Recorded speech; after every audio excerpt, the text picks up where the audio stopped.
So, you make your way to the shop. You take a look around, you say hi to the shopkeeper, because who doesn't when they play this game? And out of the corner of your eye, you spot this really fancy sword. You pick it up, and you look at the price. Oh wow, that's expensive. $1,600. You run over to this rusty cleaver to check its price, and it's only $50. So, that means that the fancy sword must be better than the rusty cleaver, right? Well, yeah. In most cases, that's how it works. The more expensive the weapon, the better it is, the more damage it deals, and the better it can imbue magic properties. But this game isn't so white and black, you see. Now, there are the fair share of bad weapons, right? You've got the tiny little daggers, you've got the janky weapons, and you've got the ones that are way too wobbly. We've heard it, we know it, we've seen it, and we've used it. Well, most of us anyway. But there are a couple cases where some of the lower tier weapons have properties that can outshine the higher tier weapons, like some tier 2s having some desirable traits that the tier 4s don't have. And I'm going to try and showcase those off in this video. I'm going to show off 3 tiers of each class, and I'm going to compare some of the differences that they have in what they're good at and what they're not. Now, there's lots that I haven't covered in this video. There's going to be lots of weapons that you can pair up with each other, and some might be better than others. We're not going to get into that. So here we have the Golden Halberd. Very powerful and very good at slicing enemies in half. It has one of the best slicing abilities in the game. You can absolutely destroy enemies and barrels. And it's also got this pike at the front. You can use it like a spear as well. Stab your enemies from afar. Not to mention the blade at the back that you can use if you tilt your weapon a certain way. You can stab them without actually having to use the big part of your axe. Now, this weapon is super powerful, but the other weapons, the other axes have something that this weapon doesn't. You'll see in a minute here that the tier 2 axe is big, and it's really hefty as well. And you might think, well, it doesn't have a spear at the end of it, so you can't poke enemies. Well, you can use the blunt part to bludgeon enemies and discombobulate them, causing them to be stunned. So it's a blessing in disguise. And, obviously, we have my personal favorite, the large halberd, tier 3 weapon. And my goodness, this reminds me of Champion Gundir's weapon from Dark Souls 3. And it's a mix of both axes. It's got the spiky pike, like the halberd, the tier 4 one. And it's also got the blunt backside, like the tier 2. So it's a healthy mix of both that can be used to discombobulate your enemies. It's also very large, and you can use it to stab your enemies. So, now you see that even the lower tier weapons have some advantages over the higher tier weapons. But I've got another example for you here that might get you on the same page that I'm on. Take a look at this. Next up, we've got the hammers, and this is the tier 2 hammer. It's a very large, very slow, and very heavy weapon. Now, you won't be able to stab anyone with this guy, but if you need something cracked open, like a rock, or maybe a human being, this hammer's got your back. If you're fighting a gentry, or maybe an armored soldier, and you need to topple them off their feet and onto their back, you'll easily be able to do it with this weapon. So, next up, we've got the tier 4 hammer. Now, this guy doesn't really work like a hammer, and he doesn't really do a good job at it either.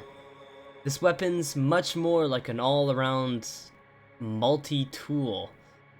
It's got a sharp edge on the back, a pike at the front, and 2 blades on the sides. So if you're trying to deal blunt damage to an enemy, you can only do it by hitting them with the front of the hammer. And oddly enough, I find this weapon gets stuck in the enemies way too often. And if you're fighting lots of enemies in fast-paced combat, you need your hammer with you at all times. You can't afford to have it stuck in an enemy. So if you're looking for a multi-tool, this guy's your best friend. But if you're looking for an actual hammer, I suggest maybe grabbing this mace here. Now, this mace has a pike at the front, so if you're trying to poke someone or stab someone, you can. But everything else about this weapon is purely blunt. So if you're trying to break open a rock, you're trying to trip someone, you're trying to hit enemies out in the sky, this weapon can do it.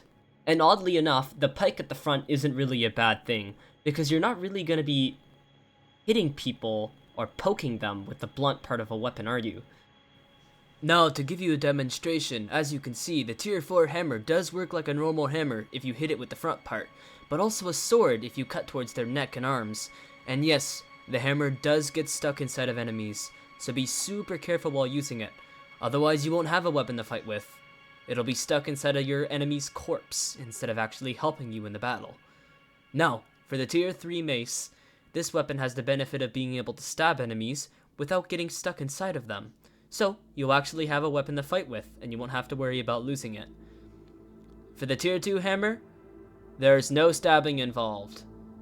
Only blunt damage, and even with the lightest taps, these enemies get sent flying. So if you want to hit an enemy into another enemy and cause a chain reaction, probably one of the only weapons in the game that you can do it with without gravity. So now we're on the swords, and you might be looking at these swords saying, well, they all look identical. There's not really any differences in them apart from how fancy they look. So you might automatically think that the tier 4 is better because it has better imbue qualities and it does more damage and it can cut easier. Well, you'd be surprised to hear that all of these weapons feel completely different when you're fighting with them. Now, as you saw there, the big fancy sword was very slow, almost as slow as a great sword, while the second sword very nimble, and the long sword a healthy in-between, as you can see here right now. So, obviously the tier 4 is the best at cutting, because it has higher stats, more damage, and has a higher cutting potential. But, as you can see here, every sword can cut these enemies' heads off if you really practice at it and get familiar with how each of the swords feel. And that's really what it's all about. How good you are with a weapon, not necessarily how much damage it does. So, if I were to choose what weapon I feel most comfortable with on the battlefield and which weapon I can kill more people with, it'd have to be the longsword. I practice with this weapon a lot, I use it a lot, I have the most experience with it, and it feels very smooth in the hands compared to the other weapons. It's really hard to describe. You'd really have to see what I mean by playing the game. So now we're looking at the fabled great swords, probably some of the most popular weapons in this game. And just off the bat, wow, that tier 4 is huge. Its blade is massive. It honestly looks like a spear and probably is bigger than a spear. But we're gonna take a look at the tier 1 first. And this weapon is very heavy, and it's very wobbly, very sluggish. If you're looking to cause some collateral damage, this is your weapon. But if you're trying to get some precise stabs and maybe some slices, I wouldn't choose this guy. Unless you're a lot better at me than this game, I can't fathom being able to stab people with that weapon. It's very difficult to use. And here we've got the Slaughter Sword, the tier 4. This thing is powerful and it is huge, and surprisingly light for how big the weapon is. Now, this thing is like a spear, but the blade runs the whole length of the sword, so you can use it like a slicing weapon as well. And I'll tell you, this guy is really, really long. Maybe a little bit too long. I find this weapon getting stuck sometimes on the ground, or around walls and ledges. And here we've got the tier 3. This weapon is probably the lightest of the 3, surprisingly. It's quite big. And honestly, you could probably even use it with one hand. You can one-hand this guy. I know, crazy, right? So you could probably pair it up with a shield, maybe a large metal shield like the tier 3, and you could be heavily defended with a very dangerous weapon. Now, we're gonna test out some of the capabilities with these swords, and just off the bat, all of them are excellent at cutting. And also pretty good at stabbing as well, as you're about to see here. Boom! Right through the chest. And even if you're fighting a soldier with metal plating on them, you should be able to stab through them, unless they're a gentry. And the only thing that can get through a gentry is a fired up sword. Or spear. Now, as I said, this Slaughter Sword is very big, and usually you can keep enemies at bay from a large distance away, but you can also get pretty close up and personal with the weapon if you really want. This weapon is honestly just very good all around. Obviously, you've got the two bladed tips in the middle of the weapon that can be used as a puncturing weapon. And if you're really good, you can get some great combos with this weapon.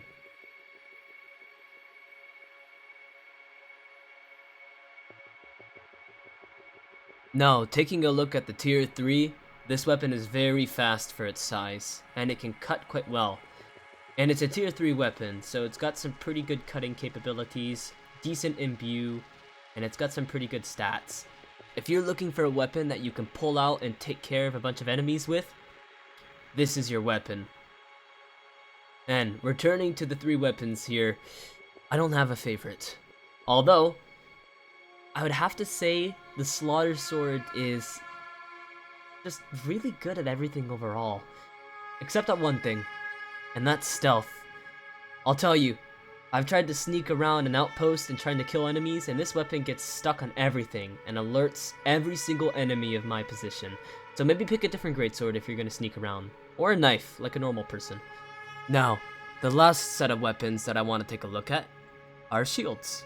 And just like every other weapon, these guys are all good in their own specific scenarios and circumstances, and you can pair them up with completely different weapons and have them complement each other. Now, we're gonna take a look at the round shield first, and if you want to feel exactly like Captain America, or maybe a Roman soldier, this shield is for you. You can hide behind it, you can use it as a blunt weapon, it's very light, very quick, and obviously if you've got the boomerang perk, you can literally use it like Captain America does, and that's absolutely sick. Now, we've also got the buckler here, and if you want to block something, you've got to go out of your way and parry it, but it's pretty good at that. It's very light, very nimble, and it's also a very good throwing weapon, as soon as you get good with aiming with it, which there's a little bit of a learning curve with that there. And lastly, we've got the tier 3 shield, and this behemoth is really good for keeping you alive, really. You can also put your spear behind it and stab through the half circles. You can use it as a thrusting weapon, you can use it as a bludgeoning weapon, but maybe not a throwing weapon. This guy gets stuck in the ground a lot, and I'd choose another shield if you want to use it as a boomerang. Okay, so you made it to the end of the video. Thank you for watching. I just wanted to say, this is my first proper video. If any of you have maybe any advice, any kinds of comments you want to share about what I talked about, maybe you want to share some cool weapons and some of the things that you've noticed about your favorite weapons, shoot me a comment. I'll definitely go read it. Consider subscribing. You don't have to. I'm honestly just happy that you guys are here, and I'm happy that I hopefully got my message across here. Yeah, I hope you guys are enjoying Blade and Sorcery, unless you guys don't have the game, in which, why are you watching this video? There's no reason for you to be watching this video if you don't have the game. I mean, unless you just love to hear me talk, and you love my incredible editing skills, in which I don't blame you, you know, pretty talented.